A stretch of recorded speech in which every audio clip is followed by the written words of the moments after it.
Mr. Söder, we can start our interview. Thank you very much for your accepting our invitation. And I know it is not our first collaboration. In the editorial for IPN agency, published in December 2024, you accentuated that the Republic of Moldova has European aspirations. At the same time, you highlighted the challenges of foreign interference. How do you appreciate the current political situation in Moldova in the context of the upcoming parliamentary election? Thank you so much for the invitation, first of all. I'm very glad that for the result from the last election, the presidential election, but also the referendum, of course. But I can also see that there are challenges in the future, especially in the upcoming parliamentary election. What we could see after the last election was that there was a margin in the presidential election, about 11%, but that margin was even closer in the referendum. And of course, it's up to the Moldovans themselves to decide their future and elect their representatives in the parliament. But due to the influence from Russia, we could see the last election when it comes to voter buying, when it comes to bomb threats to polling stations, when it comes to trying to change the narrative, I can see that there is a danger lurking behind the corner, which we should take seriously, both Moldova, but also from the European Union perspective. I see you just mentioned about the interference of Russia. What steps do you consider necessary to prevent such interference in the next election process? And can you tell us what measures do you consider a priority for ensure a transparent and fair election process? I think it's very important that we together, the Western world and the EU, together with the Moldovan government, strengthen the resilience against campaigns from Russia, influence campaigns. I think we have lots to do in that field, but I also think that there could be reasons for some legal changes here in Moldova when it comes to increasing the fines or having very, very high fines if you are getting caught by of selling your vote. Such things, I think it's important to implement the lessons learned from the last election. I'm not sure exactly how that should be done. I'm not an expert on Moldovan legislation, but I think there is lessons to be learned. And but from the most important thing, I think, is that both strengthening the resilience in that way that we, in a better way, especially from the EU side, is more able to tell the story for the Moldovans about what we do here. I mean, to improve the Moldovans' way of life, living their life. That I've seen narratives from the Russian side that it's Russia who's paying for different projects here, but that's not true. It's the European Union, and I think it's very important that the EU pay more attention to tell the story, to tell what we're doing here, and to improve Moldovans' lives. Yeah, that's also a thing to counter the narrative which Russia is trying to spread here. Yeah, as I said, I wasn't here to in the last election, so yeah, exactly. So exactly what you can improve, it's hard to answer. I think it's very important to keep to the transparency for so the voters can see in a transparent way when it comes to counting votes, when it comes to free and fair elections, transparency when it comes to party fundings, and also perhaps if there will be legal measures taken when it comes to, as I said before, to try to counter this voter buying thing. I think that's very important, because we could see in last election that there were many voter buying Yes. through this application. And there must be some legal measures taken against that, and to try to work harder against that. Exactly how that should be done, I'm not sure, but it's up to the authorities. But I think it's very important that the voters can believe in the electoral system and believe that their vote is makes a difference. Because we can see in other countries that people are not so keen on going to vote, because they don't think it doesn't matter anyway. So it's important to keep up this feeling of importance. What role can the European Union and Sweden play in supporting democratic institution and electoral process in Moldova? I mean, Sweden, where I'm coming from, we have Moldova as a prioritized target when it comes to foreign aid, for instance, but also to in that sort that we want to have institution buildings, strengthen the capacities in institutions, helping when it comes to compensating for the high energy prices, when it comes to military cooperation. So we're doing a lot, and I think that it's very important that that EU and the Western world keeps on strengthening the resilience here by helping in the different sectors. Taking into consideration the results of the previous election and the referendum, how do you appreciate Moldova's perspectives in the European integration? As you see it, what are the main obstacles and opportunities on this road?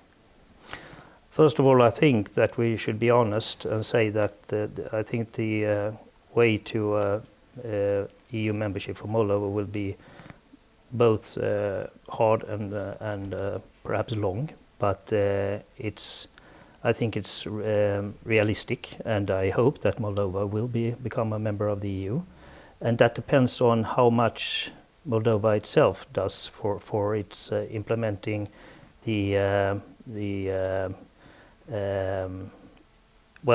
changing the society so it will fit more to the EU standards. There are lots of hard work to be done, but I think when the Moldova has reached its goal, then the Moldovans will realize that it was worth it. And through this process, I mean, you get lots of help from EU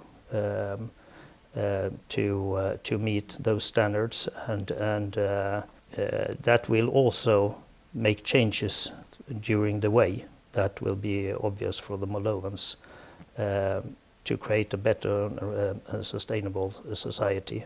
The obstacles Moldova, I yes. can see is that there is still perhaps problems with corruptions in the country, which will be needs to be dealt with.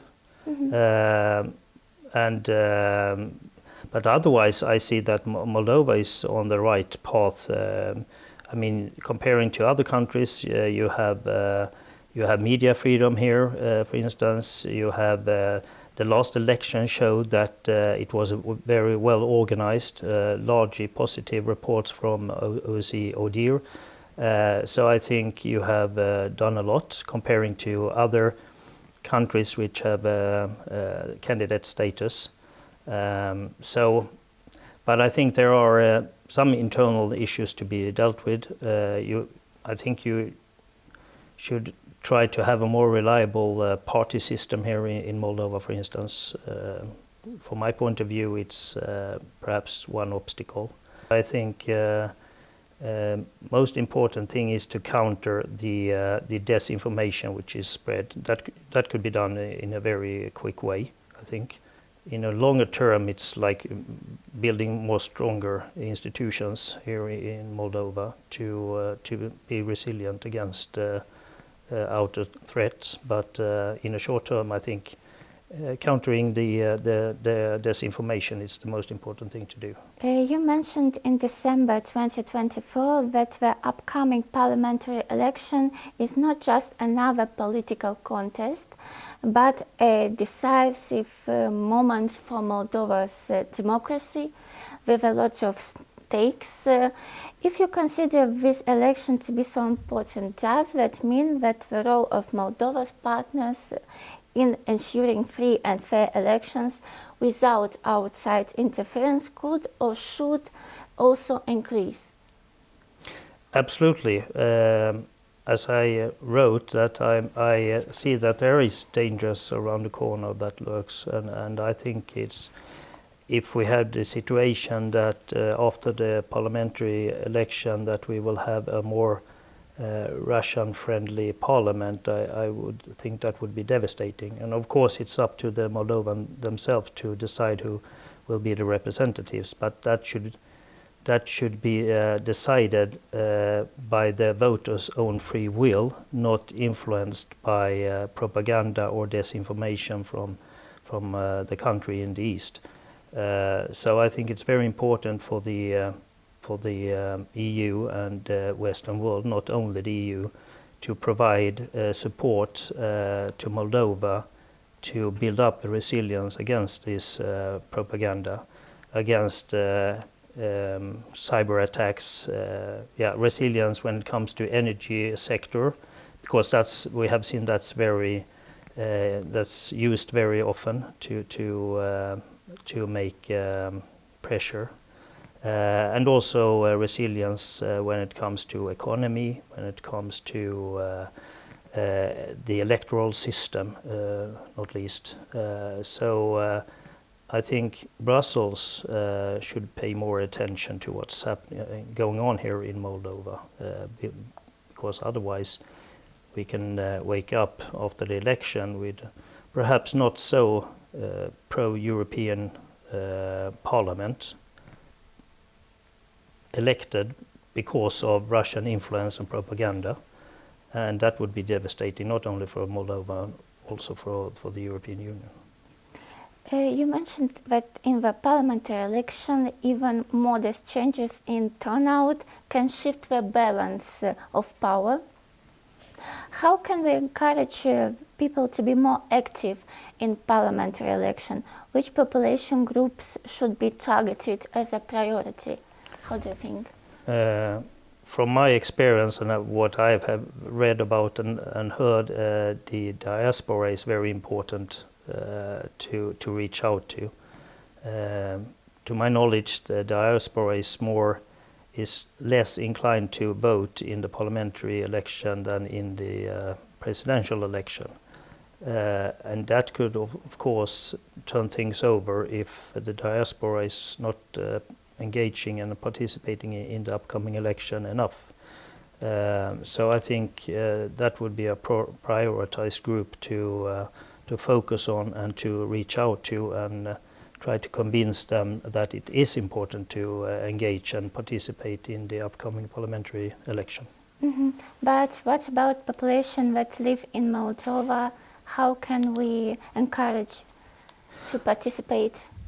I think it's very important that we try to reach out and to answer the population's very tough questions, that we are not afraid of answering them and to deal with them. I think from the government side that should be done, perhaps even better. From the EU side, I think it's important, as I said earlier, that we also tell the story about what we're doing for the Moldovans when it comes to different support packages to increase their or to change their way of life to a better way, so they can see that that EU is here for also supporting Moldova, and So the narrative which is spread by Russia, that they are supporting and doing all those things that the EU actually does, it's not considering. It should be more from the. I mean, it's important that we are out and reach people, talk to people, and tell people.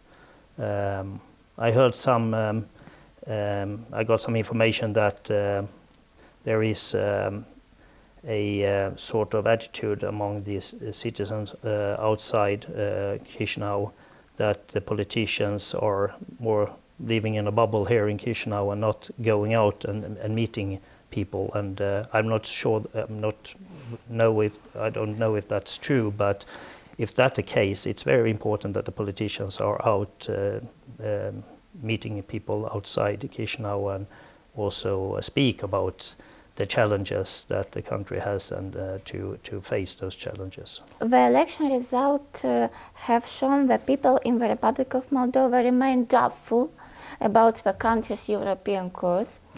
What actions should be taken to change their view, or at least to increase their trust in the European Union, European leaders? Well, if we, in a better way, come to Moldova from the European Union, I mean representatives from the European member states, come to Moldova and tell Moldovans what we are doing here to change their life in a better way. I think that will be the best way to make people understand that the way towards Europe is the best way. But in the end of the day, it must be the Moldovans themselves who decide their own future. It's not something we from member states in the EU should tell Moldovans, and neither should the Russians tell the Moldovans. It's up to the Moldovans themselves, but their decision must be based on correct information. That's very important. I see. You propose to strengthen the collaboration of European leaders and Moldovans which live abroad, diaspora. Please tell us exactly how do you see it, this collaboration? Well, first of all, I assume that the government has quite good control of who is among the diaspora outside. Because they also will vote, so they should be on a list or something, yes. And try to reach out to them with information that is very important to participate in the election, and why it's important. And then, of course, I think it's also good if the medias around in the EU could write more about Moldova. And the importance, because Moldova is not just a little country inside Europe. It's very strategically important of what's going on in Ukraine and what's could happen here as well. So it should be in all member states in the EU's interest to follow the situation more carefully. Yeah, I think we should help each other here. We all know that democracy is one of the values of the European Union. Bearing in mind that democracy provides for pluralism of opinions, what could be the place of the political opposition in the decision-making process, including if we are referring to the Parliament of the Republic of Moldova? I think in a democracy, the opposition is important as the government. If you have a weak opposition or no opposition at all, it's not good for the democracy. So it's very important that the opposition can work in a constructive way as well. And what I said before, that I think that strengthening the party systems in Moldova should be beneficial for the country. To have more long-lived parties. I come from Sweden, where we have parties which have been functioning for hundreds of years. And I think that could be a possibility to strengthen democracy, to have more more stronger parties which will live over time, perhaps based on an ideology. What I can see in most East European countries is that you often have parties which are built around one person, and they have a special agenda, and then the party dissolves, and there will be a new party coming, and there is no, constant way. Constant, yeah, exactly. So I think trying to build more long-lived parties based on ideologies here in Moldova should be beneficial for democracy. Parties that people voters can rely on, that they know what they vote for, and they have this base to stand on, no matter who is running the party at a certain time. So that, I think, would be a great for democracy here. How do the Swedish authorities ensure transparent and fair elections? What practices can the Republic learn from Sweden in the conduct of the electoral process? I think Sweden has many things to learn itself. We are not perfect in any way, but I think we have. Perhaps we also can teach others to how the electoral system could be. But I think what I read about from the OD report from the last election, it was largely positive, and it was. I think you are on the right path here. That you have quite transparency in the election, and you have, well organized elections here. And of course, you can always improve it, especially after recommendations from ODIHR. But I think it's very important that the election should be free and, of course, well organized. But I wasn't participating in the last election as an observer, so I can't refer to the election, how it really functioned, because I wasn't here. But I definitely will go here as a member of the OSCE-PA in the parliamentary election and then I can come back and have a more better answer to that. Awesome. What you can improve and so, yeah. Sweden gave to the Republic of Moldova 120,000 euro to fight the election disinformation last year, if you remember. In your opinion, was this assistance visible? How do you monitor the correct distribution of the money? And what support action are planned this year, if you know? For Sweden, transparency is very important, and also to follow the money, to see that the money goes to what it's supposed to go to. I believe that our authorities who handles those things have good eyes on that and follow up what's happening. Otherwise, I don't believe that Sweden would continue to give support packages to Moldova, which we have. This year we decided on support packages when it comes to military, when it comes to compensation for high energy prices and such, and building institution capacity. So I believe that our authority has good control of that. Thank you very much for the interview. Thank you for sharing your point of view on topics of importance for Moldova. Thank you very much. Thank you.